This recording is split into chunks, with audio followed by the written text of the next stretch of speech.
Entonces ya está grabándose, por si acaso, para todos aquellos que están aquí, tengan conocimiento de aquello, ¿no?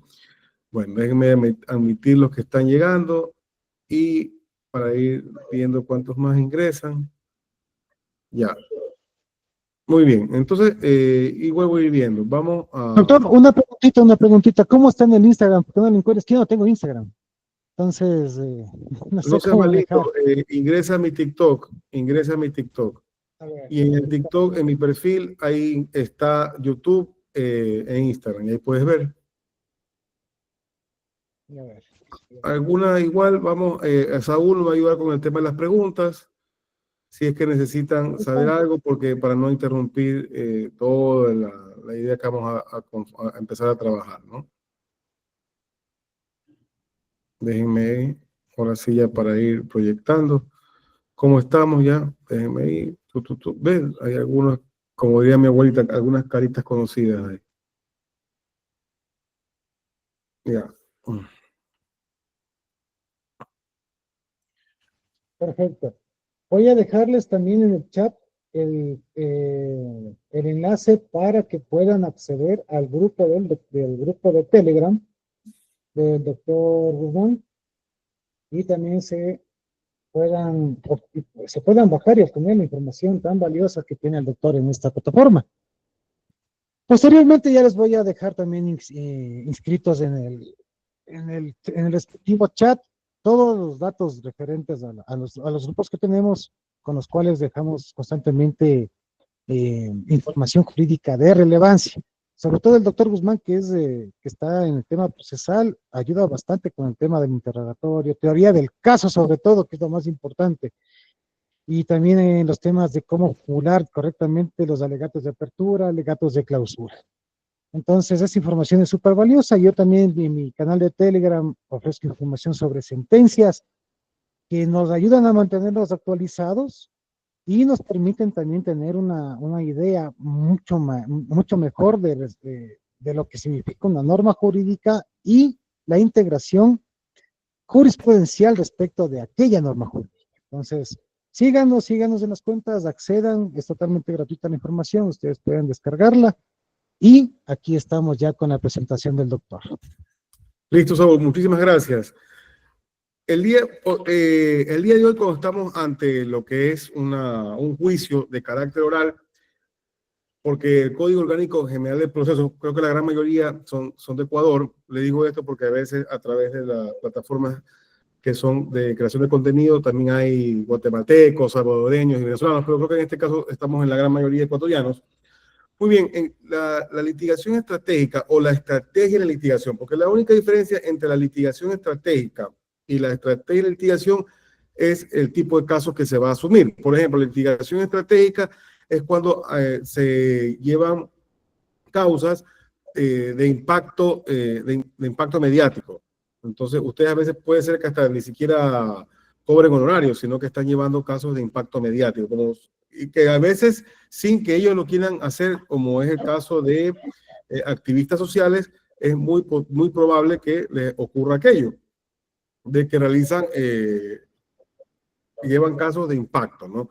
O también aquellos abogados que están defendiendo a políticos también, o a personas reconocidas. Recuerden el caso de jugadores de fútbol en España, el caso de personas, como fue el divorcio entre actores y actrices en Hollywood. Entonces ahí tenemos abogados que hacen lo que es la litigación estratégica, pero la estrategia para la clave del éxito del juicio, o sea, el pilar de la estrategia que tiene relación con el interrogatorio, porque es algo que siempre, recurrentemente planteo yo. Si vamos a definir objetivos claros dentro de la planificación o la preparación, disculpen, están con el micrófono prendido, perdón, déjenme ver. Ya, Si hay se que lo apagar. escucha, doctor.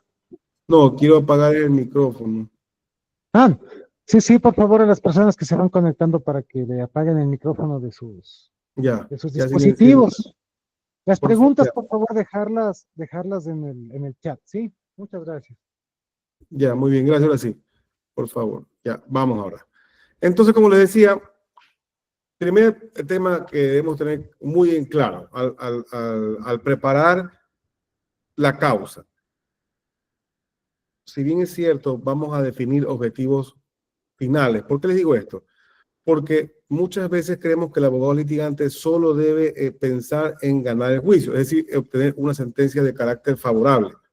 Recordemos que cuando vamos a hablar de definir el objetivo final, vamos a establecer cuál efectivamente es el resultado más beneficioso para personas que nos ha buscado.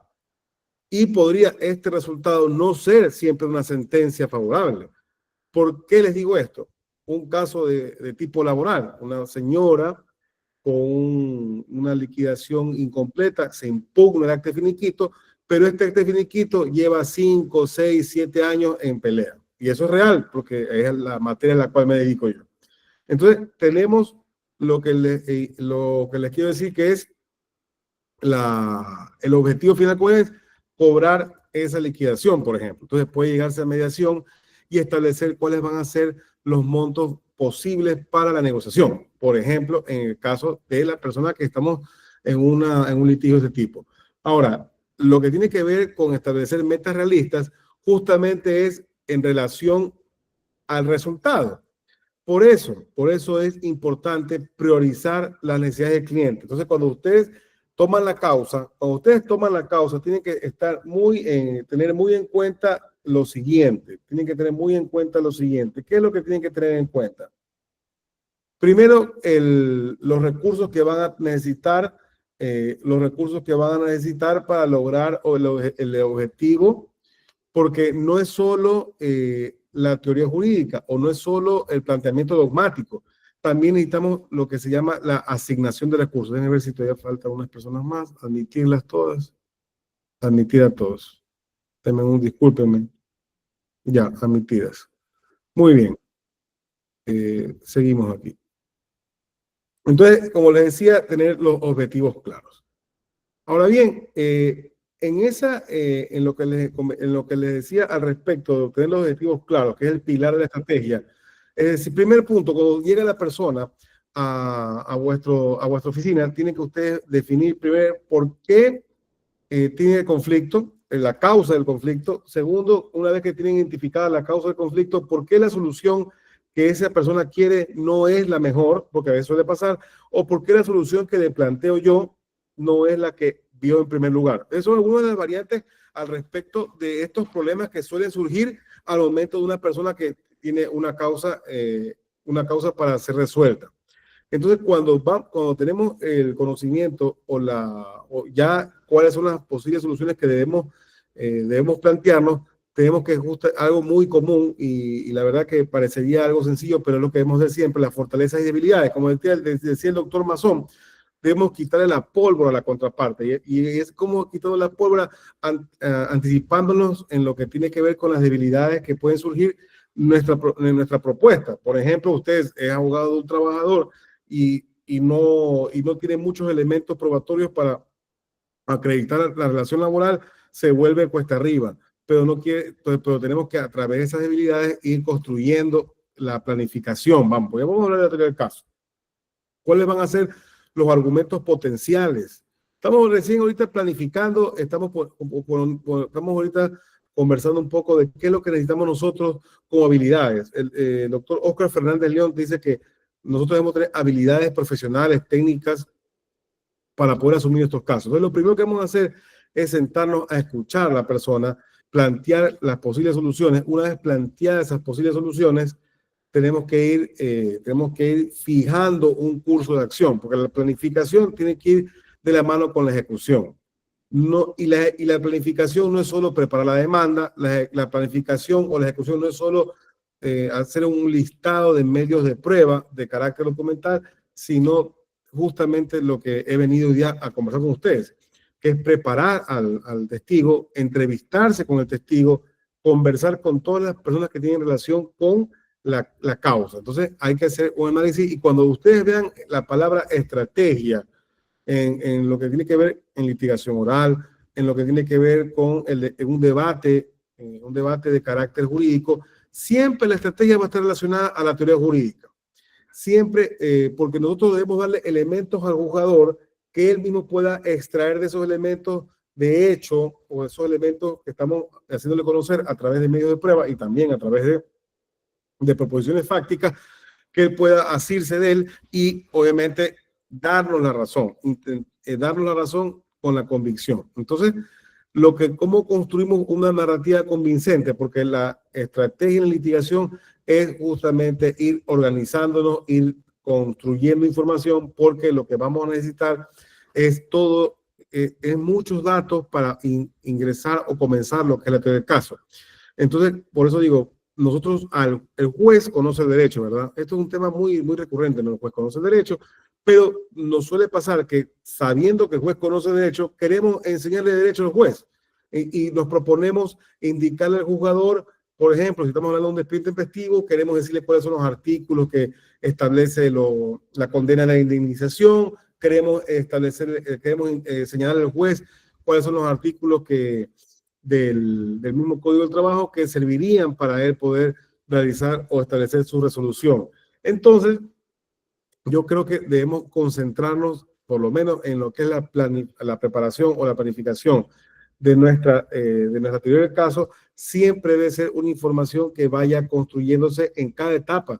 Por eso es importante, otra de las habilidades técnicas o profesionales del litigante es el conocimiento de la ritualidad, de lo procesal, porque recuerden que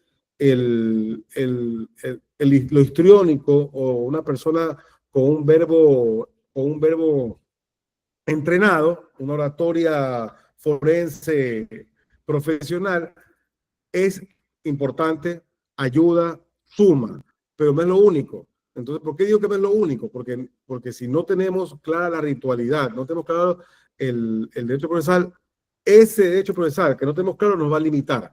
Si vamos a hacer, por ejemplo, una alegación de cualquiera que fuese, recuerden que estamos, por ejemplo, en procedimiento sumario o procedimiento ordinario, audiencia única, audiencia preliminar. Desde el primer momento, si nos han contestado la demanda y han propuesto sesiones previas, al primer momento de que inicie el juicio, en la fase de saneamiento, ya sea preliminar o fase de audiencia única, va a empezar la construcción de retórica y convencimiento y persuasión al juez.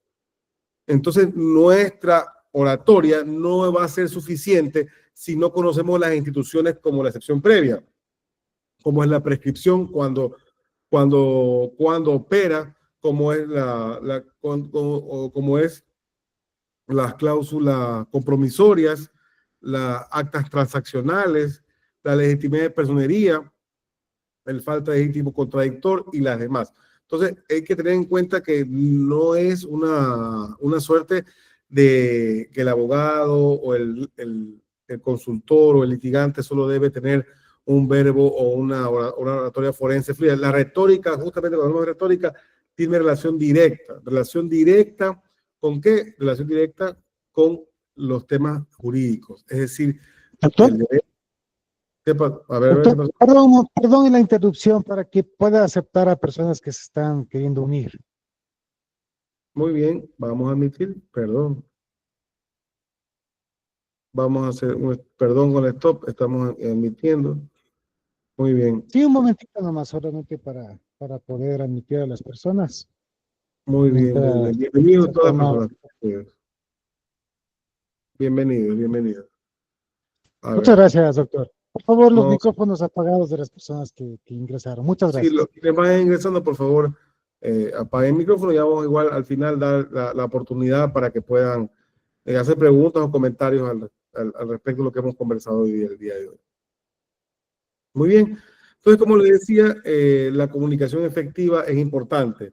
La comunicación efectiva ayuda, aporta, pero no es lo único, porque sí es necesarísimo el lenguaje.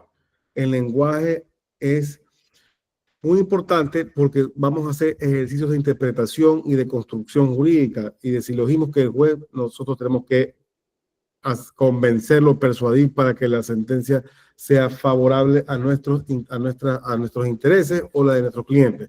Otro tema de la estrategia en la litigación es la gestión eficiente de recursos, señores.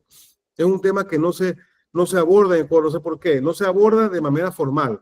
no se aborda de manera, vamos a llamarle, académica o en la instrucción, o en la profesionalización que consta en los posgrados. Bueno, hay posgrados que sí hay, que por lo menos el que dicto yo, sí tiene la asignatura que yo dicto, que es la litigación estratégica y la teoría del caso.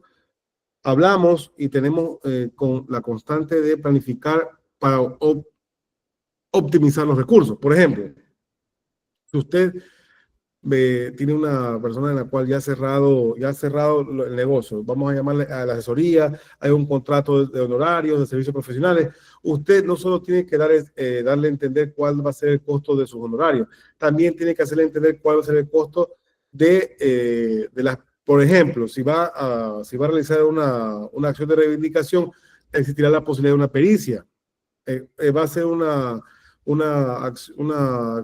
prescripción extraordinaria que existía de dominio, existirá una pericia.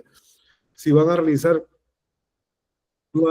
tiene que ver con asuntos de, por ejemplo, de carácter informático, de levantamiento de información, de mensajería instantánea de un teléfono, ese tiene costos de esas pericias. Entonces, todos esos elementos tenemos que conocer nosotros, porque justamente son los medios de prueba que vamos a emplear para acreditar nuestras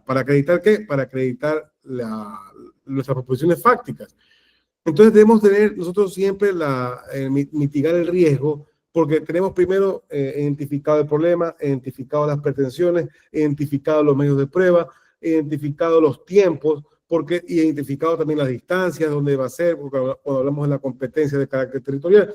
Entonces, todos esos elementos son los que vamos a ir identificando. ¿Para qué? Para identificar las debilidades, vamos a desarrollar la estrategia de mitigación.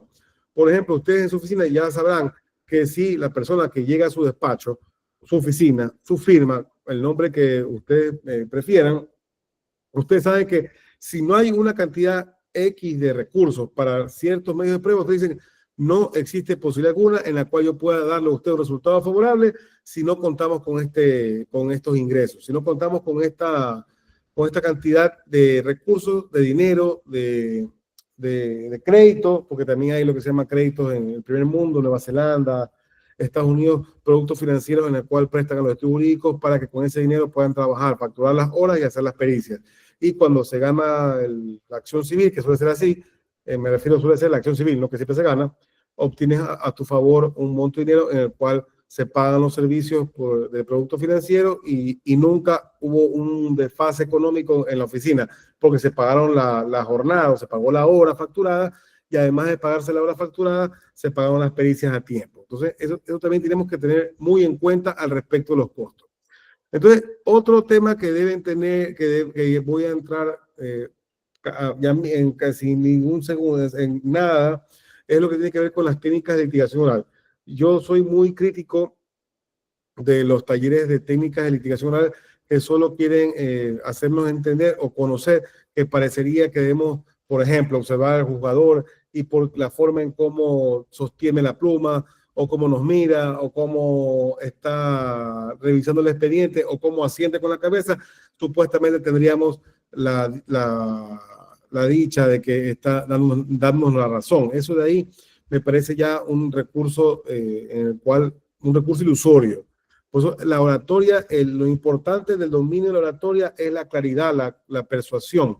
Entonces, el dominar el lenguaje, el dominar el expediente, el dominar la materia sobre la cual estoy tratando y lograr ¿qué? Lograr que el juez, de lo que yo estoy dando información, como llaman en España, en el informe oral, tenga justamente credibilidad. ¿Cuándo tiene conmigo credibilidad el juez? Cuando uno, en las primeras intervenciones que tengo orales, él se da cuenta del conocimiento. No hablo de un tema, un abogado preparado, no, preparado en la causa, es decir, conoce el expediente, conoce lo que sucede en el mismo.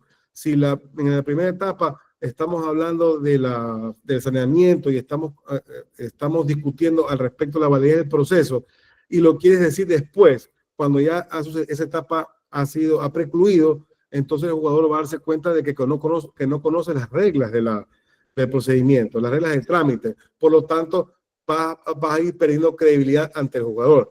También tenemos que tener habilidades en el interrogatorio. Si bien es cierto, el Código Orgánico General de Procesos nos permite pedirle al juez que el interrogado responda si está dando evasivas, pero lo importante es las habilidades por parte del abogado en el interrogatorio o en el contrainterrogatorio para lograr ¿qué? Para lograr justamente lo que tiene que ser es una diligencia lo más controlada por el abogado posible. Y ya voy a entrar porque en el interrogatorio el protagonista no es el abogado. Vamos viendo. Yo voy a terminar. Y en lo que les decía, el control del proceso debe estar directamente relacionado con la planificación y la ejecución. Como les decía, como les indicaba, planificación, ejecución y monitoreo. Es decir, una vez que establecido una hoja de ruta, esa hoja de ruta debe írsela ejecutando. Y por eso es muy importante, al día de hoy tenemos inteligencia artificial ecuatoriana, en la cual soy embajador. Después, si nos contactan a través del formulario, vamos a hacerle llegar información y la demás que tiene Saúl. También entiendan que la ejecución va a ayudarles a ¿qué? A llegar al día de la audiencia preparada. La audiencia es el 25% del éxito. La preparación previa es la gran mayoría del porcentaje para lograr un resultado favorable. Déjenme ahora sí, vamos a entrar a lo que es la teoría del caso, pero quiero ver si hay más personas que se quieren conectar. Admitir a todas, listo. Vamos a admitir a todas, ahora sí. Ahora bien, vamos a entrar directamente a lo que tiene relación con la teoría del caso. La teoría del caso que vamos a hablar al respecto de el interrogatorio. Muy bien, a ver. ¿Cómo conocemos la teoría del caso? O mejor dicho, ¿cómo conocemos la información o los hechos por el cual vamos a iniciar una causa? Los hechos los vamos conociendo de manera caótica, ¿verdad? Vamos conociéndolo de manera caótica, pero el juicio oral como tal es un ejercicio profundamente estratégico, pero tenemos que recordar que el juez está proclive a aceptar la verdad que plantea las partes litigantes porque la verdad se encuentra en un pasado distinto, en un pasado en el cual el juez desconoce, como diría Andrés Beitelman. Entonces él te dice, oye, el juez no conoce nada, por eso hay el principio de buena fe dentro de un proceso como tal, una causa. Entonces por eso es importantísimo que las partes manejen la estrategia de litigación y la teoría del caso como tal. Por eso el juicio oral es profundamente estratégico. Por eso, y cuando hablamos de estratégico, tiene que ver con dogmática y con teoría jurídica. Por ejemplo, ¿cuál sería la estrategia litigante? Dar la información necesaria al juez. La información necesaria al juez no es la ley, no son las jurisprudencias de carácter de precedente. Tal vez analogías o sentencias que el mismo juez ha fallado y uno quiere persuadirlo al respecto de sus anteriores decisiones de un caso similar. Pero lo que debe hacer el litigante es darle información necesaria al juez, es decir, las proposiciones fácticas. Por eso, el doctor Juan Sebastián Fajardo Vanegas establece que en el nuevo sistema en el cual nos encontramos, de lo que tiene que ver con la teoría del caso y la justicia de carácter adversarial, tenemos que tener algunas habilidades que entre ellas, de esas habilidades que tenemos que tener, es conocer los hechos favorables, desfavorables y los que no serán mañana objeto de la causa. Porque nosotros somos los que vamos a clasificar eso. Es decir, vamos a conocer todos los eventos, pero esos eventos que vamos a conocer los vamos a tener que ir clasificando y ordenando para ¿qué? Para el relato que vamos a hacer conocer al jugador como teoría del caso. Vamos viendo cómo conocemos entonces, ¿qué es lo que es un juicio oral a la larga? Es la búsqueda de la verdad. ¿Cómo era antes antes del 2015, antes de escoger? Tenemos hechos, ¿no? ¿Cómo llega la información? Son muchos hechos, son versiones de lo ocurrido, hay errores, hay perjuicios, un accidente de tránsito, hay personas que vieron el accidente desde una ventana, hay personas que vieron el accidente desde una boca calle, están las personas que que sufrieron el accidente. Entonces, hay mucho prejuicio y error al momento de la versión de los hechos. Y además que hay versiones en competencia, versiones en colisión. Y no solo eso, sino que también hay una subjetividad en relación a lo que quiero que suceda. Es decir, si yo soy una persona en que yo observé y me pareció que quien cometió un error fue el carro A y no el B, será justamente esa visión la que yo planteé al investigador, por ejemplo. En ese tipo de casos que me parece lo más recurrente del prejuicio y las versiones que están en competencia. Antiguamente, cuando uno planteaba los juicios en lo que era verbal sumario, en el Código de Procedimiento Civil o los juicios de carácter ordinario, la prueba hablaba por sí sola. Al día de hoy ya la prueba no habla por sí sola. Y la verdad es la prueba, pero el orden es relevante. ¿Qué sucedía antes? Uno colocaba los medios probatorios, uno solicitaba al juez que se oficie a tal institución pública, era posible que se dé la diligencia de confesión judicial, después las declaraciones de los testigos. Entonces, todos esos elementos de manera, una diáspora de ejecución, nos daba que el juez después tenía que sentarse con ese expediente a revisarlo, ¿no? Y poder decir que lo que antiguamente era la prueba hablaba por sí sola. Y no había un orden, ¿no? No había, o por lo menos el orden no era relevante, por lo menos eso podemos decirle, no era relevante. Entonces, como eso justamente es cómo nos llega la información, versiones de muchas personas, hay prejuicios por parte de de todos los datos que nos llegan, y antiguamente también la prueba uno la presentaba o pedía oficio. Por ejemplo, hace poco estuve estoy haciendo un juicio antiguo ya con la ley de jurisdicción contenciosa administrativa, y cuando fue la etapa probatoria, todos los escritos versaban en repetir, y miren que la formalidad como era, porque si estás en etapa probatoria deberás justamente establecer que los medios de prueba que has juntado, que son instrumentos, ¿no? El medio de prueba es una instrumentalización. Por lo que decía Couture, me parece importante, Couture, el medio de prueba conecta con los hechos de litigio a través de una relación instrumental, porque la fuente de prueba son las cosas, casos, personas, hechos que tienen relación con el litigio. Pero ya el medio de prueba es instrumentalizar estas fuentes de prueba a través de las reglas de proceso. Entonces, por ejemplo, si tienes un testigo, esa persona, además de que vas a hacer el anuncio probatorio por el momento del interrogatorio, a través de tus preguntas se va a instrumentalizar esas versiones o esos dichos de esa persona que revisó. Una prueba documental se ingresará de acuerdo con las formalidades del Código Orgánico General de Proceso. Entonces, ahí tenemos, y en el momento procesal oportuno, que también es otro tema importante, las reglas de proceso. Entonces, ahí tenemos también tenemos actividad probatoria, tenemos lo que es las fuentes de prueba, medios de prueba y la prueba como tal. Pero para el caso que nos ocupa hoy, estamos hablando de la teoría del caso y su relación de la preparación de la teoría del caso con un interrogatorio, tenemos que ver lo siguiente. Primero que, como hemos hablado de que el juicio oral es profundamente estratégico y que lo que busca es una verdad que se encuentra en el pasado, desconocida por todos, excepto por las partes, y que antiguamente en esa búsqueda de la verdad hay muchos hechos y muchos medios de prueba o pruebas como tal de manera caótica y aleatoria que el abogado debe ser quien organice. Justamente por eso viene la metodología de la teoría del caso. Aquí tenemos, me parece importante, primero indicarle la información que debemos darle como litigante, es una información necesaria para que el juez pueda resolver. Es decir, proposiciones fácticas acompañadas de teoría jurídica, porque la proposición fáctica, a pesar de que también debe tener medios probatorios para acreditar, por ejemplo, si es un trabajador que está solicitando un despido intempestivo, debe existir la proposición fáctica de que hubo una relación laboral. Entonces, no tengo que decir al juez artículo 8, Código de Trabajo, ni el tipo de contrato, artículo 14, o la ley de apoyo humanitario, y el paso del tiempo, ni los principios de continuidad, supremacía de la realidad del protector. Yo toqué la información datos, ¿no? Luis Fernando Guzmán trabajó para Jorge Guzmán S.A.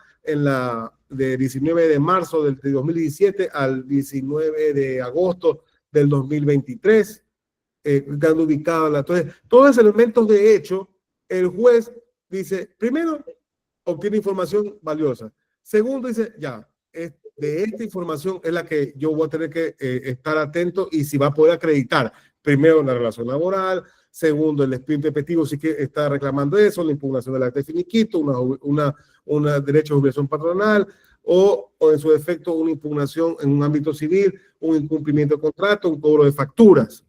Entonces, eso de ahí, no crean que es baladí. Debemos darle al juez. Al juez no tenemos que decirle, esta factura es... No, pues a ver, la factura está emitida de forma unilateral por el acreedor o hay una constancia de relación previa o en su defecto una constancia de no haber recibido el servicio previo a un pacto. Entonces, esos son los elementos que en muchos asuntos nosotros vamos a tener que ir desarrollando por materia, por causa de cada uno. Entonces, la estructura de la teoría del caso es esta, ¿no? La proposición fáctica, la prueba y la teoría jurídica. Aquí, ¿por qué? Y eso es otro asunto que tiene que ver con la academia, ¿no? Cuando tú estudias la estructura de la teoría del caso, tú ves así, ¿no? Proposición fáctica, prueba, teoría jurídica. Parecería que estamos hablando en ese orden, ¿no? O sea, al momento de que yo estructuro, empiezo a planificar, debe ser de esa forma. Y a veces no es así. Por ejemplo, nosotros tenemos que tener claro, a ver, viene una persona y dice, señor abogado, aquí tengo y te muestra un expediente de visto bueno, esto quiero impugnar, me han separado y todo. Entonces, arranca con el medio de prueba, con lo que van justamente a presentar como elemento para impugnación, que es la resolución. Entonces, ahí usted viene a estructurarlo y dentro de ese medio de prueba no solo hay proposiciones fácticas, es decir, cómo se desarrolló el evento del visto bueno, el trámite de visto bueno, sino también la teoría jurídica, es decir, ¿por qué lo voy a impugnar? ¿Cuáles fueron los elementos que yo observo que hay un error que el juez puede enmendar a través de una sentencia, revisando nuevamente este informe que dice el Código de Trabajo, que es una resolución de visto bueno? Entonces, eso es un poco lo que también quiero comentarles, ¿no? Igual como... Sí, ¿qué Doctor, pasó? por favor, recordarles a los participantes en esta charla, mientras usted verifica si hay más personas que están conectándose, que por favor llenen el registro que se está dejando en el chat de esta sala virtual, porque en ese registro nosotros vamos a poder obtener sus datos para emitir el respectivo certificado que se ofreció para esta masterclass. Gracias, doctor. Sí, también es verdad, el día domingo vamos a hablar de interrogatorio, solo interrogatorio. Ahorita estamos hablando del caso con relación con interrogatorio, pero el día domingo vamos a hablar, así que ahí se inscriben y les mando información, Saúl. Muchas gracias. Pero bueno, a ver, vamos a ver lo que es lo que dice la Corte Constitucional. Me dicen si no se ve bien, voy a ampliar un poquito más, voy a intentar pensar. La Corte Constitucional de Colombia, y aquí, por ejemplo, ahí viene cuando empecé a estudiar, empezaba a darme cuenta de que la litigación oral no era solo clases oratorias, sino que había, claro, desde mi ignorancia, ¿no? Obviamente, nunca fue así eso. Lo que les quiero decir es que cuando empecé a revisar textos que, primero recordemos que en Latinoamérica es foráneo lo que es este sistema adversarial. Les sugiero que yo estoy recién revisando por consejo de Alfredo Cuadros las reglas federales del procedimiento civil y también el penal. Está en inglés, pero yo lo que he hecho es la subo a una inteligencia artificial y hace la traducción, así que ahorita no hay problema en ese sentido. Entonces, las reglas federales de procedimiento, que justamente te hablan las reglas de interrogatorio, contrainterrogatorio. Por ejemplo, un problema que hay en Ecuador, cuando usted pide una declaración de parte. Digo problema porque tampoco quiere decir que es el problema, pero hay un problema. Cuando usted realiza un anuncio probatorio, testimonial y solicita que la contraparte del testimonio, en el Código Orgánico General de Proceso está prohibido las preguntas sugestivas, es decir, preguntas que que tengan información o respuestas dentro de la misma. Y además de eso, son cerradas y que de su respuesta deba ser afirmativa o negativa. Eso es prohibido y se objeta en un interrogatorio, pero en estas reglas federales hay ciertas excepciones cuando justamente llamamos a la contraparte, es decir, al lado hostil. Y cuando escuchemos hostil, no creamos que hay una descortesía o mala educación a la cual estamos acostumbrados en la unidad judicial, sino que hostil quiere decir que es diametralmente opuesto a nuestra teoría del caso. Entonces, la Corte Constitucional Colombiana, en la sentencia C-069-2009, esta sentencia tiene algo que me parece importante que conozcan. Miren, aquí en 6 ideas te establece toda la teoría del caso. Si el problema de la teoría del caso es construirla, el problema de la teoría del caso es irla irla estructurando, porque la teoría del caso se la va a ir haciendo por cada uno o por cada causa, ¿no?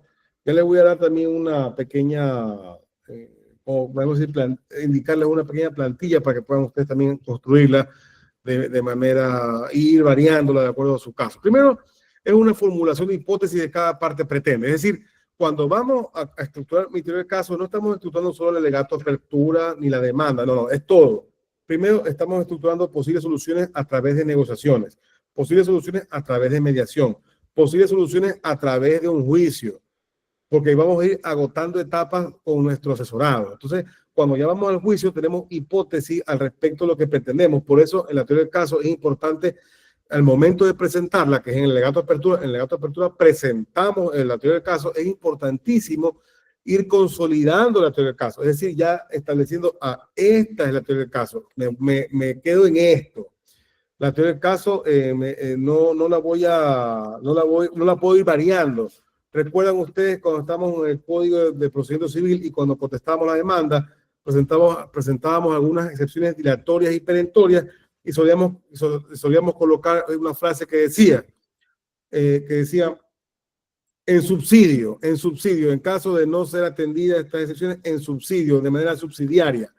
Entonces, al día de hoy, eso no es práctico, ni tampoco fortalece mi teoría del caso. Es más, la debilita y nos coloca ante el juez en una postura poco creíble en razón de nuestra posición dentro de la causa.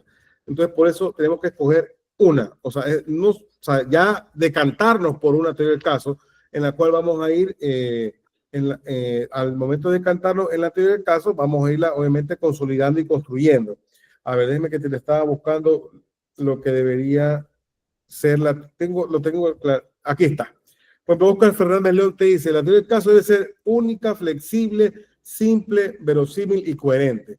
Cuando hablamos de única es porque una vez que yo he planteado una versión, un relato de lo que pretendo persuadir al juez, ya no puedo ir cambiándolo. Y ahí y es lo que nosotros hablamos de una teoría, cuáles son las características, cuáles son los elementos. Posición fáctica, prueba y teoría jurídica, pero sus características es que sea única. Flexible, ¿por qué? Por ejemplo, en el ámbito penal puede ir cambiando, ir variando en la investigación y el abogado que es el procesado puede decir, bueno, estos elementos mejor, por ejemplo, como abogados expertos en esa área, yo no soy experto en eso, dicen, bueno, si el fiscal lo ha investigado, mejor lo dejo así y va con pocos elementos el fiscal, ¿no? Entonces va siendo flexible el procesado, me refiero. El fiscal está haciendo muchas investigaciones y se da cuenta, me voy a ir por esto porque veo que estas investigaciones o medios de prueba me están dando resultados. Ahí, en eso requiere la flexibilidad. Pero, por ejemplo, también en el momento de presentar la teoría del caso, está en una acción de protección. Y en mi caso, ¿no? Yo al día de hoy estoy en la Procuraduría General de Estado, suelo hablar al último. Entonces, ¿qué pasa? Habla en la parte actora, después habla la entidad demandada, que puede ser una empresa pública, un GAT o una entidad de administración pública central. Y cuando termina de hablar, cuando termina de hablar, la demandada dice, a ver, yo quiero que por favor cuando vuelvan a intervenir, esta información a escuchar. Entonces, ya he ido yo con una teoría de caso, ya tengo yo una presentación al respecto de cómo mi alegación va a servir para fortalecer la propuesta del Estado en la defensa de no haber cometido una violación de derechos fundamentales. Entonces, yo al escuchar eso, lo que voy a hacer es solo la voy a mover en el sentido de lo que desea escuchar de acuerdo a lo que dijo el jugador. Claro que sí es posible, porque también si la solicitud que hace es violatoria al derecho procesal, bueno, eso no se toma en cuenta. Hablamos en un caso de que él quisiera escuchar más al respecto de un hecho en concreto. Entonces podríamos ir comenzando por esa información. Entonces, primero, entonces tenemos que tener claro que debe ser única, es decir, una formulación de hipótesis que cada parte pretende. Estamos hablando de que vamos a justamente vamos a establecer cuál es mi proposición. ¿Y por qué es eso? Porque va a ser acogida y aceptada por el juez de acuerdo a los elementos que ya hemos hablado, que son justamente la conformación de la teoría del caso.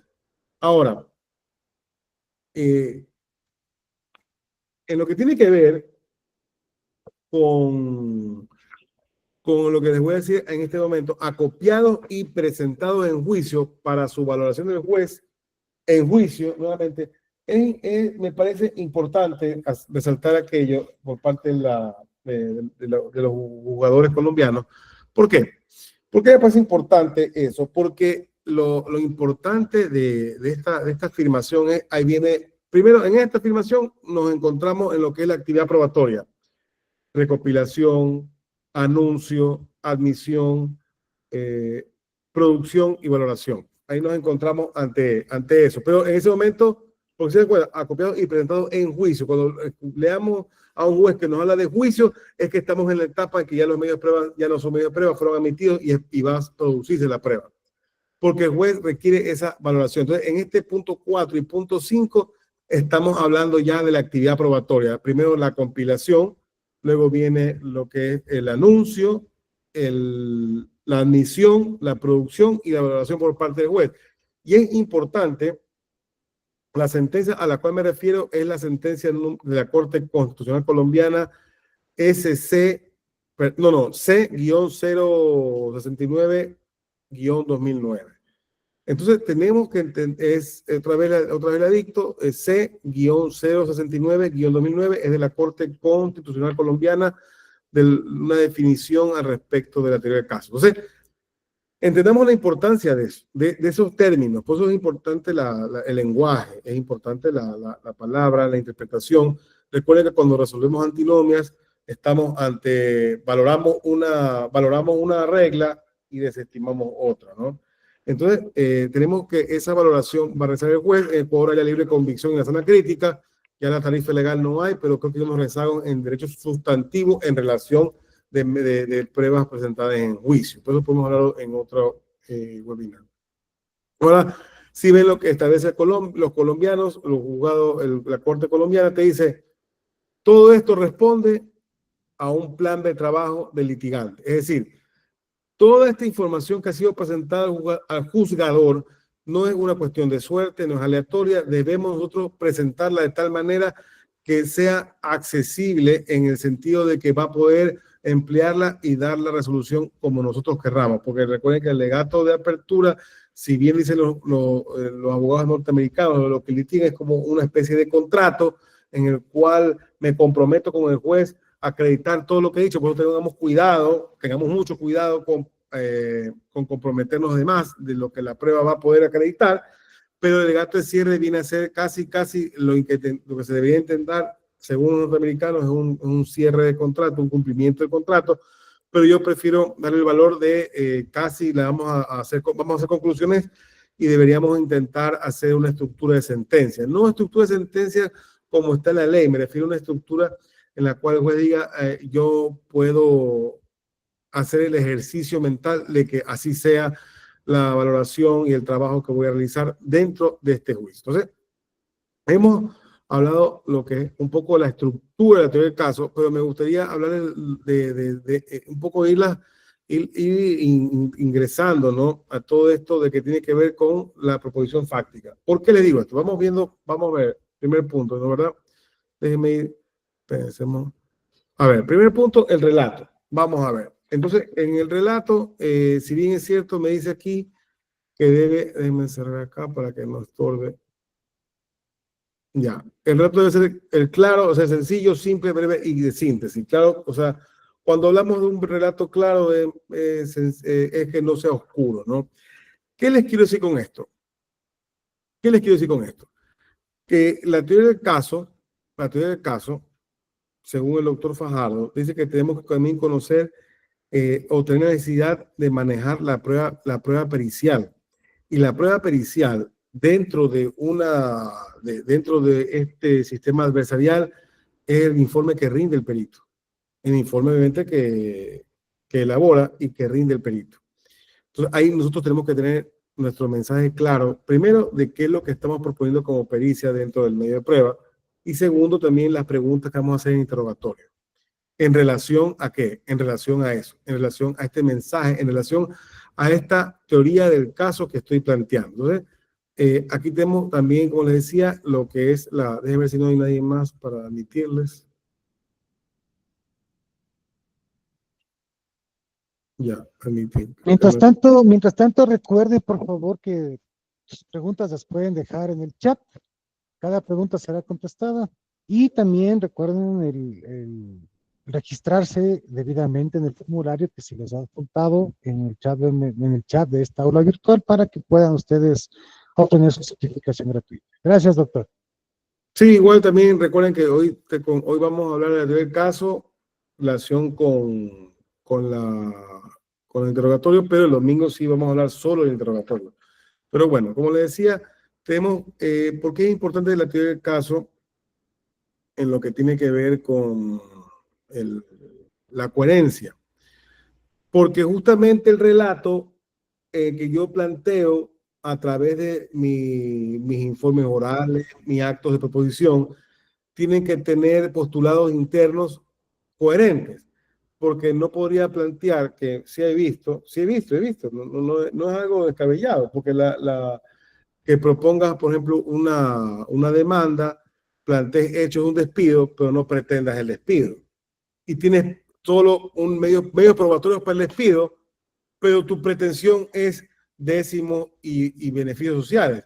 Y yo he estado en eso. Entonces, ahí automáticamente te quedas fuera de la posibilidad de acreditar lo que quieras acreditar. Entonces, ahí viene la coherencia que debe existir internamente.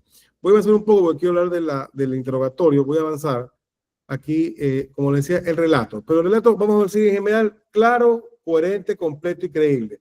Claro, que no sea oscuro, que usemos las palabras precisas. Si vamos a hablar de usucapión, o sea, primero, si vamos a emplear términos en latín o en otro idioma, que no confundan o que no vuelva incómodo al jugador que tenga que buscar qué significa, sino términos que efectivamente ayuden a entender. Ah, habla de usucapión, acción pauliana, términos, pueden ser muchos, cuál era el non bis in idem, todos esos términos que dicen, ya, estamos hablando de esta institución jurídica, pero no vamos a hacer justamente todo lo contrario, hablar en alemán, en francés.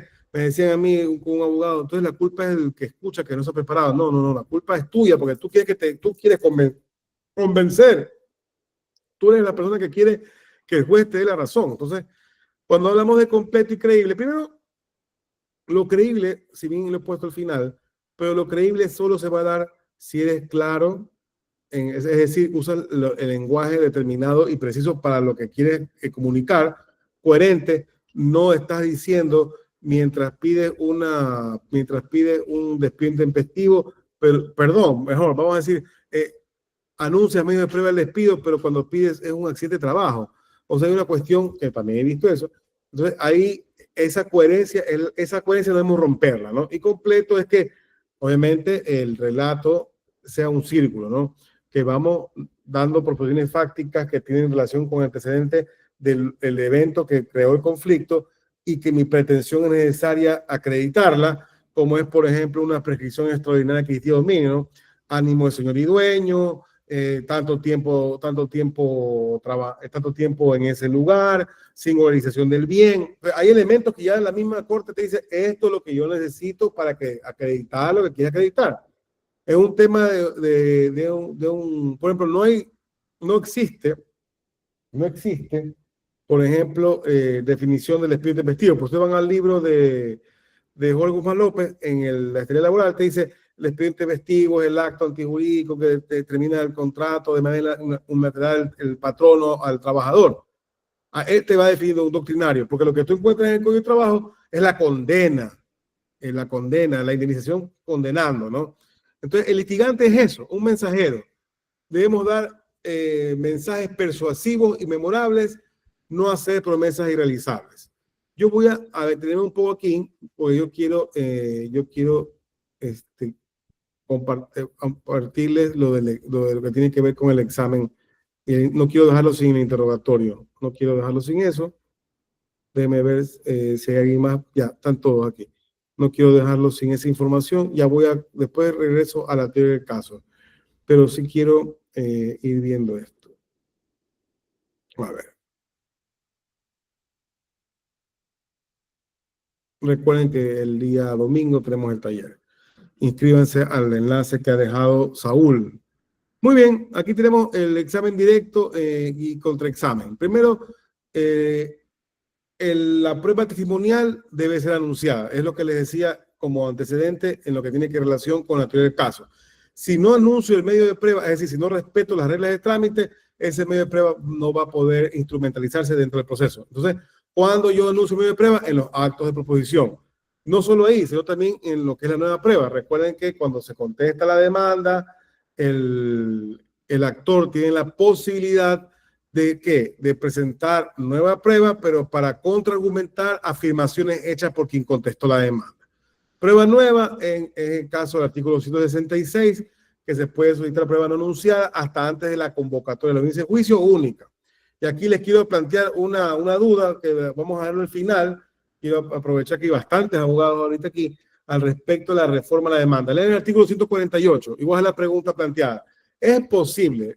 Y por favor intentemos ampliar el debate, no van a decir, sí, es posible reformar la demanda, es posible reformar la demanda en un procedimiento sumario, ejecutivo y monitorio. No me lo digan ahora, lean el 148 con la reforma que existe. Vamos a seguir viendo lo que es los medios de prueba testimonial. Entonces, el fundamento del examen directo, hablamos de vamos de una declaración de parte a un tercero en la audiencia de juicio única. Entonces, la puedo hacer de forma directa o por medio de videoconferencia. Artículo 4, Código Orgánico General del Proceso, establece como regla general la videoconferencia. Para algunos atenta el principio de mediación. Yo creo que no, porque puedes tener un abogado de tu confianza que está en el extranjero o en otra ciudad y puede justamente ejercer la defensa. Pero obviamente existirán excepciones. Entonces, consta de un interrogatorio que lo hace el proponente, es quien realiza las preguntas, el interrogatorio, y el juez lo que sí puede hacer es solicitar aclaraciones sobre temas puntuales. El juez no puede, que es lo que suele pasar muy seguido, por lo menos en el ámbito laboral me parece que no sé, es muy recurrente, el juez hace interrogatorios. No sé por qué hace eso, pero el juez no puede interrogar. ¿Por qué no puede interrogar el juez? No es un asunto, además de que no es la facultad, no son sus competencias, el juez no tiene teoría del caso. Entonces, si el juez no posee teoría del caso, no puede interrogar, porque no tiene justamente una línea de planificación, de pensamiento o de postura al respecto de fortalecer una propuesta. El juez no tiene eso. Yo creía, hay una excepción para mí que podría el juez, porque también es lo que es la prueba para mejor resolver, artículo 168, pero dejémoslo ahí. El juez lo que puede hacer es solicitar aclaraciones sobre temas que él le ha parecido que han quedado poco claros de las respuestas que ha dado el trabajador. O el testigo, perdón, no solo el trabajador. Entonces, vamos a ir. Déjenme. Entonces tenemos aquí la característica del examen directo es que la prueba testimonial. Primer punto, recuerden que la prueba testimonial, es decir, la persona que ha visto a través de sus sentidos, ha podido observar hechos que tienen relación con el objeto de la controversia o los puntos de debate, eso de ahí va a lograr su cometido de ser valorado siempre y cuando realicemos el interrogatorio de conformidad con las reglas de trámite y con las reglas de litigación oral. Entonces tenemos que tener claro también que debe ser anunciado de forma correcta, algo que me olvidaba. Cuando anunciamos medio de prueba testimonial, primer punto, 142, numeral 7, Código Orgánico General de Proceso, y 190, debemos colocar una relación sucinta de lo que va a declarar, siempre cuando el testigo, porque el de parte, obviamente, es por el conflicto o el objeto que se está, o la pretensión. Entonces, el testigo debe hacerlo, porque si yo coloco, por ejemplo, un testigo, primero que si no pongo la relación sucinta de lo que va a declarar, me objetan y se inadmite y se excluye. Primer problema que debemos mitigar. Segundo, si hemos traspasado el obstáculo o el tamiz de la admisión, tenemos también que ver o tenemos también que observar que nos pueden objetar preguntas. Si yo he colocado un testigo para acreditar horas suplementarias o extraordinarias, no puedo preguntarle al testigo al respecto del despido, porque justamente se entiende que el Código Orgánico General de Proceso es una ley que está basado por el principio de cartas abiertas, y ese anuncio probatorio que tenemos en el Código Orgánico General de Proceso es justamente para poder preparar el contrainterrogatorio. Entonces, muy bien, una vez dicho esto, vamos a hablar del examen y contraexamen. Pero el primer punto, ¿el interrogatorio tiene que tener estrategia? Sí.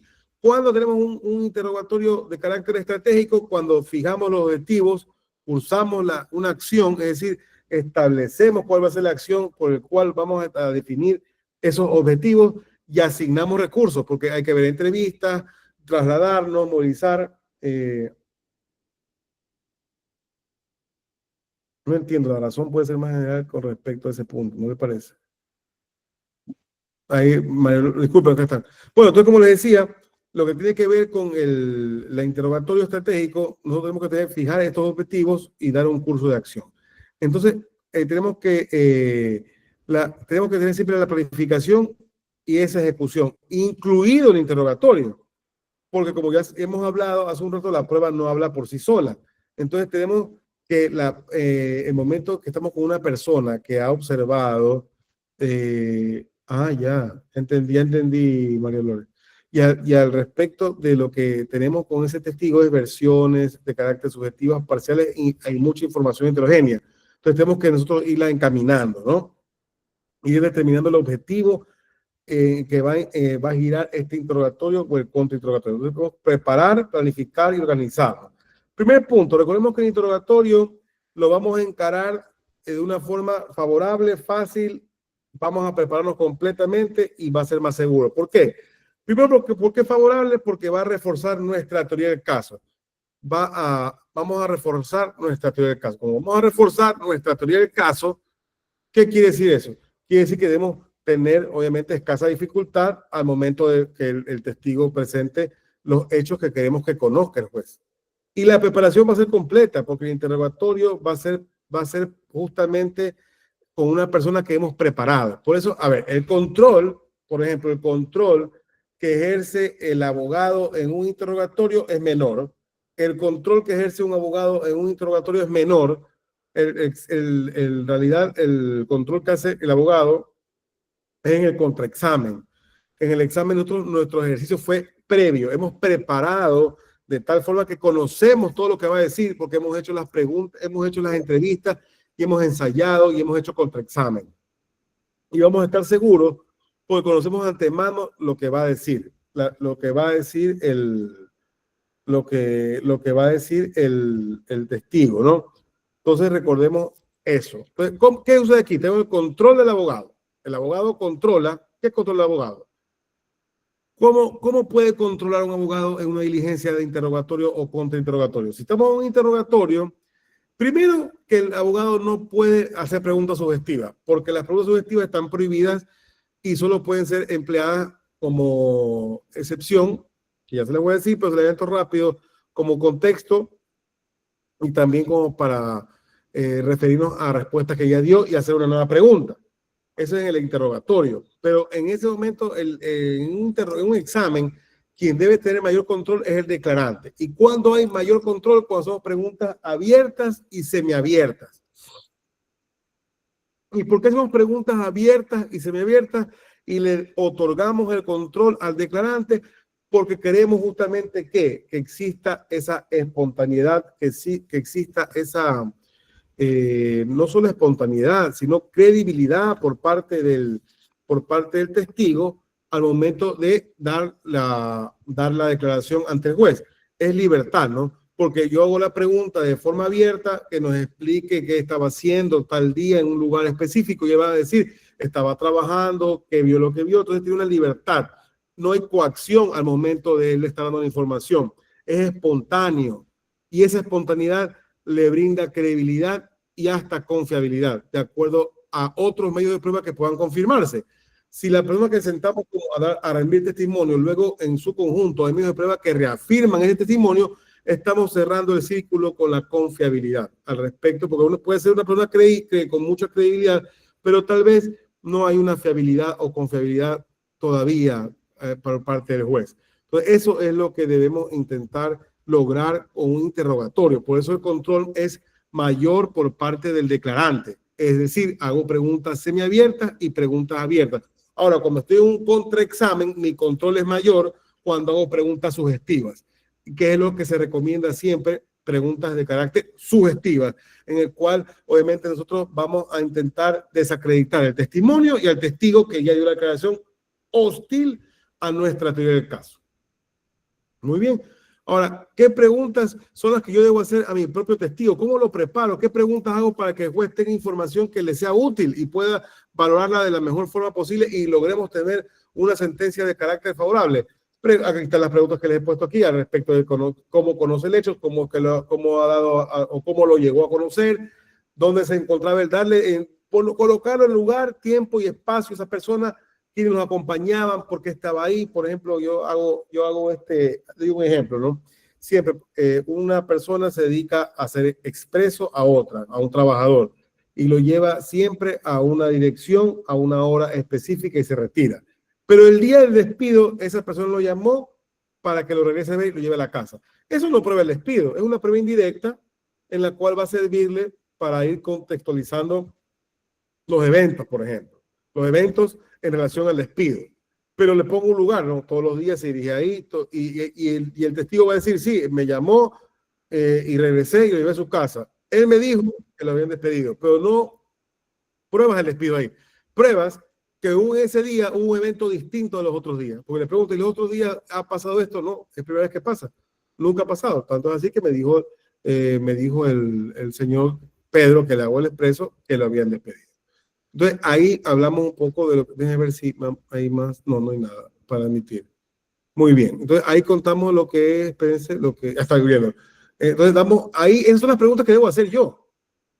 Y la sugestiva, la excepción ya les dije, ¿no? Temas introductorios, recapitulación de información que aportó el declarante. Eso es lo que debemos preguntar como interrogatorio. Preguntas abiertas, porque también me preguntan siempre eso. ¿Por qué? ¿Cómo? ¿Dónde? ¿Quién? Explique, describa, detalle, enumere.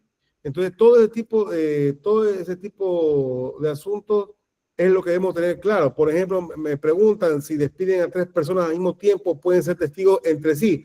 Ya, por supuesto que sí. Antes había la tacha del testigo. Si era mi compadre, yo le preguntaba a ustedes, compadre. Por ejemplo, al día de hoy es más difícil hacer preguntas al respecto de la fiabilidad del testigo, porque lo que el juez nos conmina es hacer preguntas al respecto del objeto de la controversia y también nos objetan o nos niegan preguntas en razón de la pertinencia, lo cual no debería ser así, porque la fiabilidad del testigo es muy importante, que no es que sea poco fiable el que sea compadre, pero sí, por ejemplo, si tiene una discapacidad visual, si tiene un problema al respecto de cómo o qué distancia fue que vio lo que vio. Ese tipo de asuntos son los que deben también tratarse dentro o al respecto de su fiabilidad, ¿no? Si tenemos pruebas de que es un mentiroso compulsivo, una persona poco confiable, ¿por qué debe el juez otorgarle credibilidad a una persona de ese tipo, ¿no? Entonces ya no hay lo que se llama la tacha, ¿no? Eso lo saben aquí hasta jueces hay aquí presentes. Me alegra mucho su presencia. Entonces, estas son sugerencias que yo le haría a mi testigo cuando va a ser sometido contra examen. Que no, bueno, esto ya son más de logística interna, que eso podemos ampliar. Entonces, tienen que tener en cuenta siempre ustedes los tipos de preguntas que van a hacer en el interrogatorio. Si van a ser sugestivas, serán justamente de acuerdo a la excepción, introductorias, de hechos que ya ha respondido el testigo, por el cual usted hace una nueva pregunta. Pueden hacerlas, pero siempre y cuando entren en el campo de la excepción. Las preguntas cerradas no son las que yo sugiero que se hagan en preguntas en interrogatorio. Puede ser semiabiertas. Ustedes le dicen, usted se encontraba en Nuevo Octubre y Quito, o mejor dicho, ¿qué hacía usted en Nuevo Octubre y Quito el 19 de marzo de 2016? No le has dicho que no te van a responder ni sí ni no, sino que te va a hacer un relato al respecto de qué hacía ahí. Entonces, es una pregunta semiabierta, en la cual también estás direccionando y estás entregando un control, estás ejerciendo un control y dando libertad en la respuesta. Y la pregunta abierta es el recuerdo libre, ¿no? Que dice los autores como Oscar Fernández León, el recuerdo libre, en el cual va a poder narrar todo lo que conoce el testigo. Muy bien. Tenemos la estructura que ya la estructura de la pregunta abierta es justamente hacerle conocer al juez que él conoce el hecho, que la persona acreditar, obviamente, no solo la idoneidad, que no es lo más importante, acreditar que por qué él estaba en ese lugar, por ejemplo, estuvo en un momento como un despido, es porque era un proveedor, porque era un vecino de esa industria, porque estaba cerca. Entonces, era un mensajero, cualquier elemento que ayude al juez justamente a dar a conocer por qué él estaba en el lugar, ¿no? O el tema de ubicación, y también que dé detalles específicos al respecto del entorno, porque eso también va a darle credibilidad y espontaneidad al testigo, ¿no? Y ya las preguntas sugestivas las hemos conversado. Entonces, en las preguntas abiertas siempre vamos a usar el por qué, cómo, dónde, para obtener respuestas de carácter detallada, ¿no? ¿Quién lo llevó? ¿Dónde se encontraba? Entonces dice, estaba en el pasillo, me encontraba en la entrada, me encontraba en recepción. Entonces siempre aconsejemos a nuestro testigo o cuando lo preparemos, más porque me decían por acá en TikTok darle un cuestionario. Yo creo que mejor es la práctica directa porque lo vuelve, ya se vuelve carne. Ya la persona, por ejemplo, le dice a usted, cuente en la mente hasta 3. Si le hacen la pregunta un testigo, cuente, no, por favor, cuente hasta 3, cuente hasta 3. Entonces, si usted cuenta, el testigo cuenta hasta 3, sabe que usted todavía no ha objetado, y si no ha objetado, entonces va a poder contestar su testigo. Entonces, tengamos también en cuenta esa preparación al testigo, porque una vez que lo ha preparado, él podrá, por ejemplo, no solo responder lo que usted le ha indicado hacerlo, sino que lo hará con soltura también en un método de contrainterrogatorio.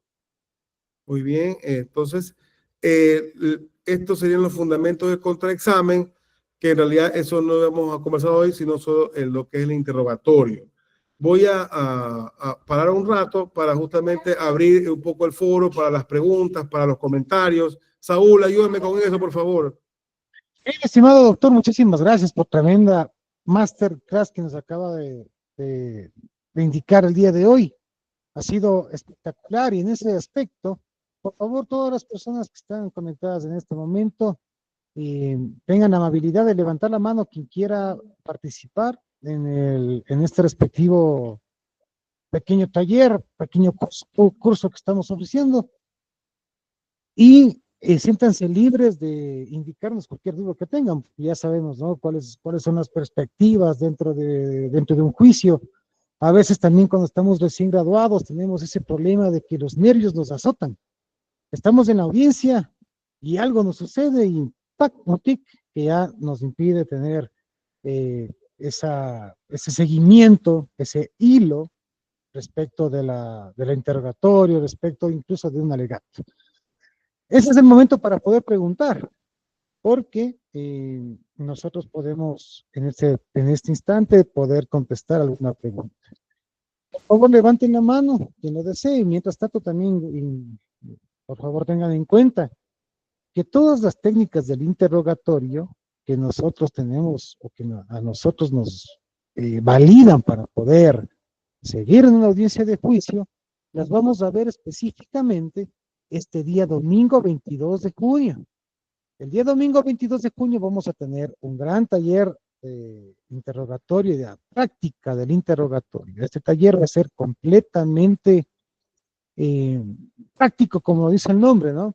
Vamos a tener la participación, la instrucción del doctor Luis Fernando Guzmán y vamos a hacer una coparticipación entre las personas que estemos dentro de la aula virtual para poder efectuar simulaciones y todo lo que tenga que hacer para poder, como les indico, practicar mismo este tema del interrogatorio y poder tener ya la base firme, como lo ha dicho el doctor desde el principio, que el 25% es la práctica, es la preparación del caso, pero lo más importante para nosotros es poder tener una preparación previa. Y la preparación previa se da con esos cursos. Y para el curso que les vamos a ofrecer, vamos a tener completamente una práctica para que podamos establecer un interrogatorio concretamente válido, que no se nos desajuste la teoría del caso y que pueda efectivamente ser exitoso dentro de una audiencia de juicio. Esos, mis estimados doctores, pero veo que no ha habido nadie. No hay No sé, ninguna pregunta o se entendió perfectamente lo que usted nos dijo, doctor. Viviana, a ver, Aunque, Viviana quiere, Viviana, perfecto. La doctora Viviana quiere participar, por favor. Doctor, que usted creo que tiene cómo poder no, sí aprobarle puede la. hablar, el micrófono está abierto, Viviana, puede hablar. Eh, Buenas noches, estimados doctores. Doctor Luis, gracias por su honorable ponencia. Eh, Soy Viviana Rodríguez, estudiante de la carrera de Derecho de cuarto semestre. Me gustaría saber si usted podría ayudarme con ejemplos más prácticos, ¿no? Sobre las preguntas del interrogatorio, sobre las preguntas cerradas, abiertas, las semiabiertas y la primera que no recuerdo. A ver, son Las preguntas, hipotéticas, todo eso. Claro, pero doctor, eso vamos a verlo Las el día domingo, más ¿no? práctico. Ah, ya, bueno, es que eso ya, como les decía, hoy día estamos conversando al respecto del anterior caso, pero sí, la pregunta, le puedo decir, ¿no? Rápido, ¿no? Claro, para no dejarle con las ganas El de tema de redactar. la, mire, la pregunta abierta, cuando a usted le dicen qué, cómo, cuándo, por qué, dónde, ¿no? Usted, cuando hace una pregunta abierta, recuerde, véalo así, porque usted va a tener cada caso diferente. Entonces, no lo vea como que hay una estructura, sino que véalo de esta manera. Por ejemplo, yo quiero acreditar una información X y yo quiero que la persona se exprese, es decir, haya lo que se denomina el recuerdo, lo que es el recuerdo libre, ¿no? Él pueda explayarse. Entonces yo le hago una pregunta que explique qué ocurrió el día de los hechos, o le hago una pregunta que, siendo un juicio de lesiones, un tema que usted qué hacía en el día de la gresca, en el bar, tal, y empieza, y ahí va comentando. O puede también preguntar, ¿usted qué hacía el día 19 de marzo del 2017, 2018, en octubre y Quito? Entonces, ahí no es una pregunta cerrada. ¿Cuándo sí es una pregunta cerrada? Estamos hablando, por ejemplo, que la contraparte, un tema laboral, jubilación patronal, me está peleando a mí desde el año 82 hasta el 2019, pero del 82 al 2000, perdón, sí, del 82 al 2000 trabajó en una entidad pública y del 2000 al 2008 me trabajó una intermediadora. Entonces le pregunto a él directamente, ¿usted trabajó en una institución de tal fecha, tal fecha? Sí. Entonces, en realidad cuando le preguntaron, él dice, cuando le preguntaron en el interrogatorio, ¿usted trabajó para la parte demandada desde qué fecha hasta qué fecha? Y él dice, desde el 82 al 2019. Pero yo cuando voy a contrainterrogar, le pregunto, ¿usted en el año 82 al 2009 dónde trabajaba? Me dice una fecha. O le digo, ¿usted trabajaba en institución tal? Sí. ¿Usted tuvo un intermediado en la empresa X, Y, Z? Sí. Entonces ya le estoy dando información al jugador y estoy obviamente descalificando lo que se llama la declaración. Entonces, pues le digo, más tenemos eh, que tener claro, y está bien, Viana, pero igual esto, como le digo, lo voy a desarrollar con mucho más plenitud el día, porque ahí sí voy a entrar directamente. Por eso he hecho todos estos talleres, he hecho en vivo, he hecho talleres gratuitos para que las personas que ingresen el día domingo al taller, que es ¿de qué hora era? De 7 a 9, me parece que es, 2 horas, Es ¿no? desde las 19 horas hasta las 21 horas y Ya, claro, ese de ahí obviamente yo desde ahí voy a entrar se. directamente al interrogatorio, ya no va a haber antecedentes, ya no voy a hablar del anterior caso, vamos a ir directo al interrogatorio, solo al interrogatorio, porque esa es otra cosa. Los abogados más están concentrados en el contraexamen, ¿no? En mostrar las plumas de pavo real.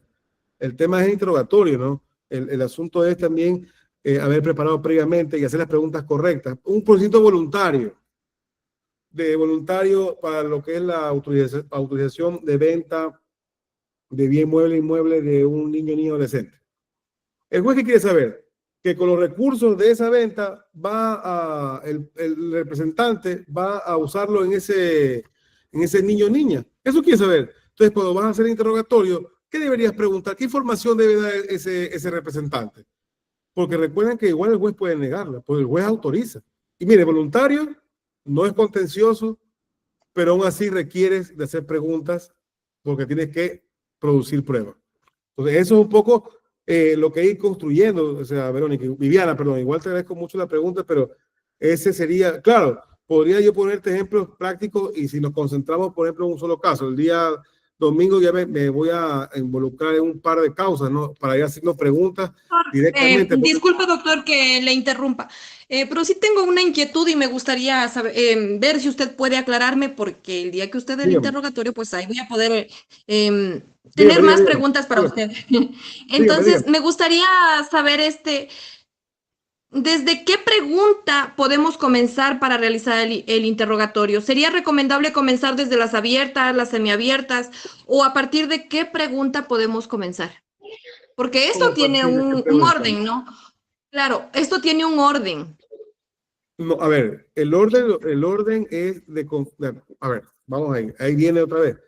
Usted el orden que va a dar en el examen directo es primero va a acreditar al testigo y a su testimonio. Entonces, usted va a hacer la primera, ¿qué es lo que qué es lo que va ese testigo a probar? Entonces, de acuerdo a eso, usted le va a preguntar. Y ese orden va a ser, porque ese es otro tema también, Viviana. Usted le puede hacer una pregunta abierta y con ese relato que hace el testigo, ya usted cumplió, vamos a llamarlo de alguna forma, con la información al juez. Pues él le puede decir justamente le puede decir el testigo toda la información que usted quiere que él dé. Entonces, pero todo es, por ejemplo, primero yo creería, hablando técnicamente como usted me está preguntando, primero la abierta para que la persona pueda explayarse. Y de esa información que yo ya he preparado previamente con él, empiezo a hacer preguntas semiabiertas o parciales, que es lo mismo, en las cuales yo voy cerrando un poco la pregunta, en cual yo le voy diciendo, si él me dice a mí en su relato, que efectivamente ha estado, él estaba en octubre, en octubre y Quito, en Pinturama, en el tercer piso, porque él hace trabajo ahí y cuando él estaba en ese lugar, vio cuando Pedro le gritó a Juan, le dijo, vete de aquí. Usted le puede decir, bueno, le puede seguir preguntando, por ejemplo, qué tiempo se quedó en ese pasillo cuando vio eso, o qué hizo cuando vio esa gresca. Ya, esa pregunta igual no es sí o no, es una pregunta semiabierta en la cual le va a indicar el testigo, en ese momento me retiré o me quedé observando, intentando ver si podía ayudarlos en algo a las personas que estaban involucradas en ese incidente, por ejemplo. Entonces, sugerencia mía, iniciar con abierta para de la información que brinda el testigo, empezar con las preguntas amplias parciales. Entonces, ese sería, por ejemplo, mi recomendación, Viviana. Igual también, doctor, todo eso depende mucho de la teoría del caso, por eso es esta masterclass del Sí, día la de clase hoy, de hoy fue para eso, porque, porque no voy a hablar de la teoría por- del caso el día domingo. claro, porque Viviana, otra pregunta, Viviana. de No, esta yo parte, estoy clara. Perdón, mi doctor, yo estoy muy clara que eso depende de la teoría del caso.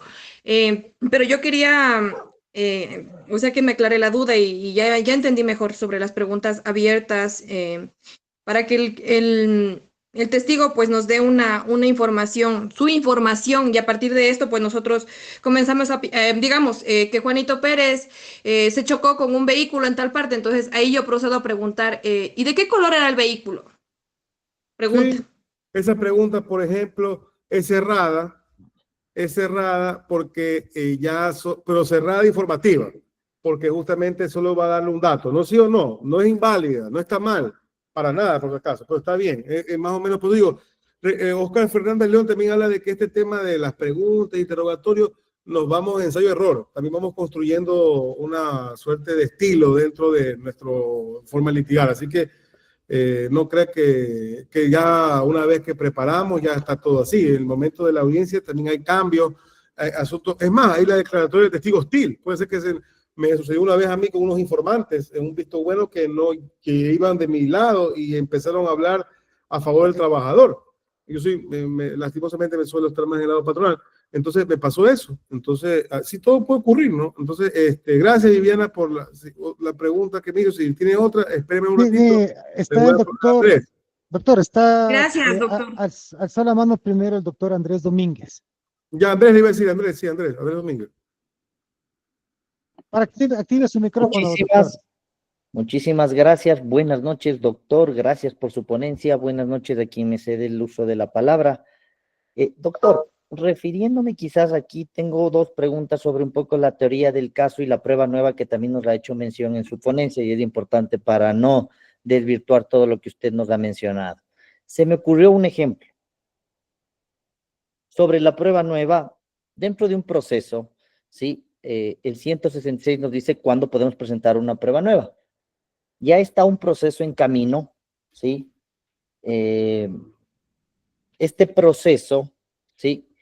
Puede tener mucha relevancia con otra causa que va de la mano. A ver, un ejemplo puntual. El proceso que está iniciado es, bueno, hay dos procesos iniciados. El uno por prescripción extraordinaria adquisitiva de dominio, ¿sí? Y otro proceso por desahucio, que tienen que ver sobre el mismo bien.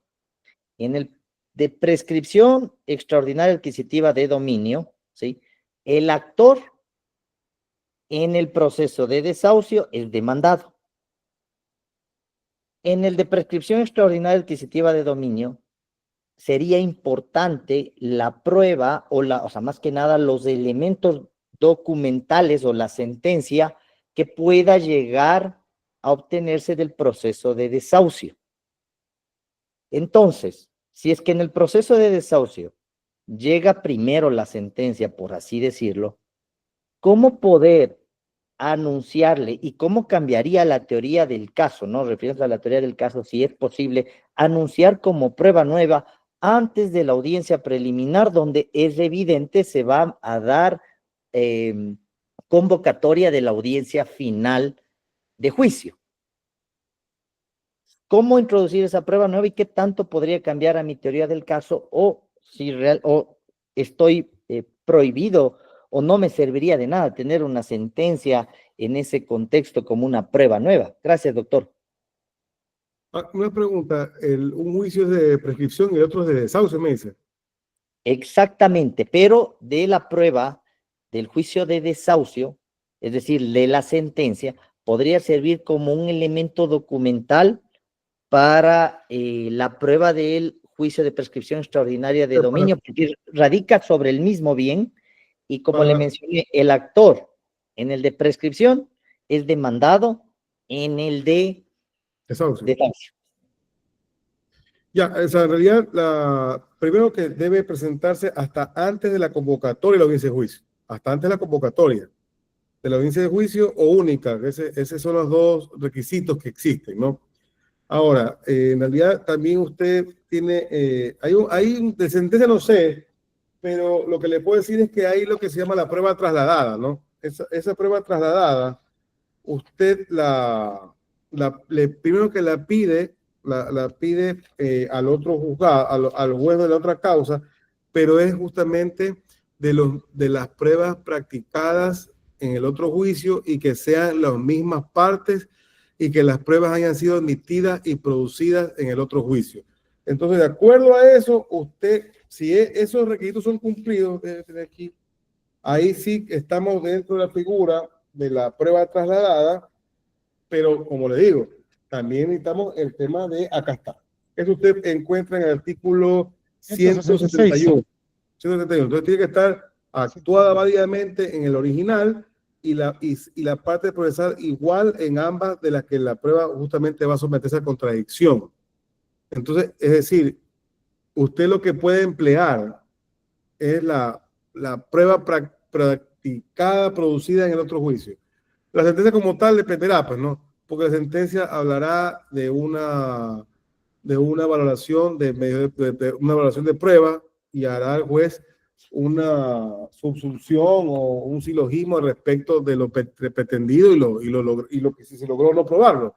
Entonces, eso le puedo decir al respecto, pero el 171 le serviría para lo que se llama prueba trasladada y el anuncio. Pero ahí más o menos así con lo que me ha contado, porque tampoco sé nada de ese caso. A ver. Sí. Se me ocurrió netamente como un ejemplo demostrativo, pero en este caso, ¿la sentencia serviría como prueba nueva o lo único que serviría como prueba nueva es la prueba que se ha actuado en el juicio de desahucio para trasladarle al juicio de prescripción? Porque me interesaría mucho la sentencia. ¿Es válida? Y según eso, porque si esa sentencia puedo yo trasladarla como un elemento documental probatorio, me serviría para mi teoría del caso. Doctor, disculpe, Bueno. ¿para qué quería usted la sentencia? O sea, lo Ya, que pasa es que los vamos a una juicios, pausa ahí, Saúl, vamos a una pausa, déjenme ahí, Andrés, y le voy a decir, quiero darle la palabra a más personas, y vamos a decir, doctor Guzmán, vamos. el micrófono, doctor Guzmán, está apagado. Perdón, Perfecto. perdón, tiene razón. Muchas gracias, doctor Guzmán, y a todos los compañeros que están presentes. Gracias por la invitación que me han realizado. Sobre el tema que acaba de preguntar el colega Andrés Domínguez, me parece que es muy interesante, sobre todo si está planteada la pregunta en el contexto de qué es lo que se puede realmente utilizar como prueba nueva para los efectos de obtener o no una sentencia favorable. Y desde este punto de vista, el ejemplo que ha sido traído a colación realmente no permitiría pensar que la sentencia que se dicte en un juicio de desahucio pueda tener un valor suficientemente grande respecto de lo que se debate en un juicio de prescripción adquisitiva de dominio, porque ambos procesos son completamente distintos, completamente diferentes, con pretensiones completamente distintas. Al punto que solo cabría, por decir un caso, una acumulación de procesos cuando se puede pensar que la decisión en uno de ellos puede causar el efecto de cosa juzgada en el otro. Entonces, en este caso, no hay una identidad de procesos, sobre todo de objetos. Puede haber de personas, pero no de objetos. Entonces, vamos a suponer que efectivamente, como dice el colega Andrés Domínguez, yo obtengo una sentencia favorable en un juicio de desahucio en el que yo como propietario he logrado que el juez diga que el demandado salga por incumplimiento del pago del canon de arrendamiento. Pero ocurre que el demandado me tiene demandado a mí por un juicio de prescripción adquisitiva de dominio. Pero vamos a suponer que hubo la oportunidad de que yo, antes de que se convoque la audiencia en el juicio de prescripción adquisitiva de dominio, yo pueda presentar como prueba nueva la sentencia dictada en el juicio de desahucio. La pregunta es, ¿eso lo puedo hacer? Sí, sí lo puedo hacer si es que la obtengo antes de la convocatoria a la audiencia. Ahora, la siguiente pregunta es, ¿eso va a ser determinante para que yo gane el juicio de prescripción adquisitiva de dominio? No, para nada, porque son cosas distintas. Porque mire usted, un juicio de desahucio se puede ganar simplemente porque no litigó la otra parte, por A o B motivos, y esa parte puede haber apelado. Y una de las cosas que pueden haberse esgrimido es la falta de citación. De tal modo que esa prueba nueva no tiene realmente efectos finales en el juicio de prescripción, porque en el de prescripción basta con que el actor demuestre que se trata de un bien singularizado, de que está en posesión pacífica y tranquila por más de 15 años con ánimo de señor y dueño, y de que efectivamente el demandado es quien aparece como propietario en el registro de la propiedad. Y nada más, si yo logro hacer eso, antes o después del juicio de desahucio, el juez tiene la obligación de darme la razón y decir y declarar la prescripción a favor mío. Es decir, ambos procesos pueden continuar de manera paralela, digamos que indefinidamente. Y no supongo que el uno puede influir en el otro.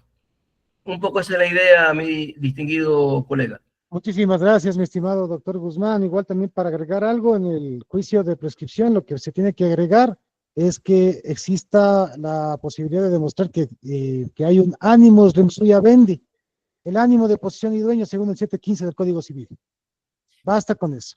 Y el código, ¿cómo es en la sentencia que usted que flamantemente el doctor Jorge Guzmán estaba indicando que puede o no servir de prueba, pero podemos demostrar el ánimo de señor y dueño por medio de esa sentencia de desahucio? Tal vez esa es su idea, doctor. Esa puede ser. Yo le haría, yo le propondría como prueba.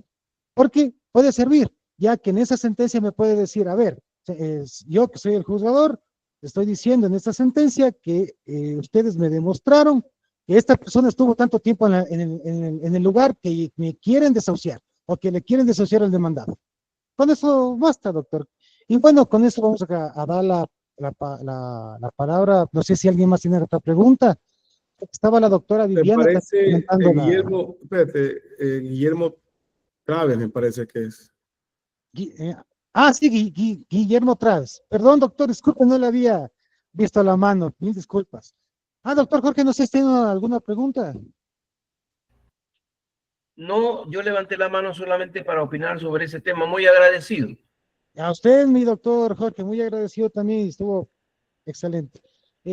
Doctor Guille Traves, por favor, para que nos pueda indicar cualquier pregunta que tenga. Y que active su micrófono, porque no se le escuche. Gracias, doctor Guzmán. Me parece muy interesante el ejemplo que trajo el doctor Domínguez. A mí me parece que que esa sentencia de desahucio es crucial para el otro juicio de prescripción adquisitiva. Si la sentencia sale en contra del demandado en este caso, esa sentencia está indicando que nunca tuvo una posesión como amo de señor y dueño y que únicamente tuvo la tenencia, porque únicamente fue arrendador.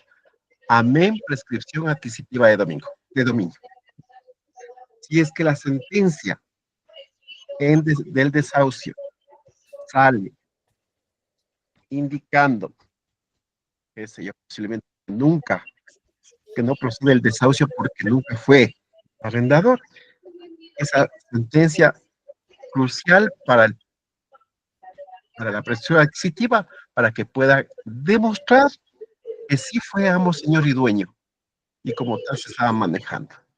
Ahora, sobre la prueba nueva, yo creo que los expositores han dicho que hasta antes de la convocatoria, que es verdad, lamentablemente no lo obtuve hasta esa fecha, no lo obtuve hasta ese momento procesal, tendría que en apelación presentar prueba nueva, porque se ha producido esta prueba nueva después del momento procesal de la convocatoria a la audiencia. Agradecer al doctor Luis Guzmán por su ponencia muy interesante. Gracias. Muchas gracias, doctor Guille. Doctor Guzmán, por favor, un momentito. Está la doctora Clelia María Altamirano, que nos está pidiendo la información para el taller que vamos a tener el día domingo. Entonces, doctor, como usted sabe, el día domingo vamos a tener el taller del interrogatorio con base en lo que hemos establecido el día de hoy ya para poder tener la teoría la teoría del caso como base. El doctor Guzmán nos va a ofrecer el taller práctico para el día domingo 22 de junio a las 19 horas hasta las 21 horas, más del tiempo de preguntas. El costo, el valor del taller es de $25. Nada más que $25, ustedes van a tener bibliografía especializada y también van a tener el taller práctico y aparte certificado avalado por 10 horas académicas en las que ustedes van a poder concursar en los diferentes llamados a los puestos públicos y también para solicitar becas académicas. Esto es lo que vamos a tener el día domingo. El doctor Guzmán nos va a añadir lo que vamos a ver específicamente ese domingo, así que, doctor, para que nos ayude con esta información. Gracias, Saúl. Igual, déjales por favor el enlace para que se inscriban y mandarle la información a cada una de las personas. Bueno, el día domingo vamos a ver la naturaleza del interrogatorio, la finalidad del interrogatorio, cómo se escoge al interrogado, cómo se prepara el interrogado, cómo se realizan las preguntas del interrogatorio y cuáles son los tipos de preguntas que se deben hacer en el interrogatorio. Entonces, ese a la larga va a ser lo que... y las objeciones. Y las objeciones. Vamos a hablar de las objeciones, el control, un poco más, y de las objeciones también, y de la facultad que tiene el juez dentro de un interrogatorio. Eso, vamos a dictarnos eso en el día domingo. Perfecto, doctor. Ya, listo, Saúl. No sé qué más iba a decir, Saúl, sino ya para liberarlas, o el pobrecito, ya han pasado mucho tiempo. Sí, yo creo que ya nadie más ha levantado la mano, igual ya saben, ¿no? El día domingo vamos a tener este taller, la inscripción es de tan solo $25. Ya saben, bibliografía, taller, más certificado. La bibliografía es muy, muy buena. Ya, por ejemplo, ustedes van a tener en PDF libros que no se obtienen nomás por obtenerlos y que tienen información súper valiosa. Aparte también la certificación que es propia del aumento del peso de la carpeta, y también vamos a tener el taller práctico donde vamos a aprender todo este tipo de situaciones del interrogatorio y cosas sui generis. Por ejemplo, desde un interrogante planteada en este momento. ¿Es posible objetar preguntas del juzgador? ¿Sí o no? Todo eso podemos ya poder definir y ver el día domingo que vamos a tener este gran taller desde las 19 horas, como ya les explicaba. Así que hagan agenda, inscríbanse, ya les dejo nuestros números aquí en el chat. También les dejamos el formulario para que ustedes puedan registrar sus datos, sobre todo para también emitir el certificado gratuito que les vamos a emitir el día de hoy, y también para que se puedan inscribir en el taller. Con eso, mis doctores y mis doctoras, muchísimas gracias. Estimado doctor Luis Guzmán, gracias por esa ponencia tan extraordinaria que nos ha brindado el día de hoy.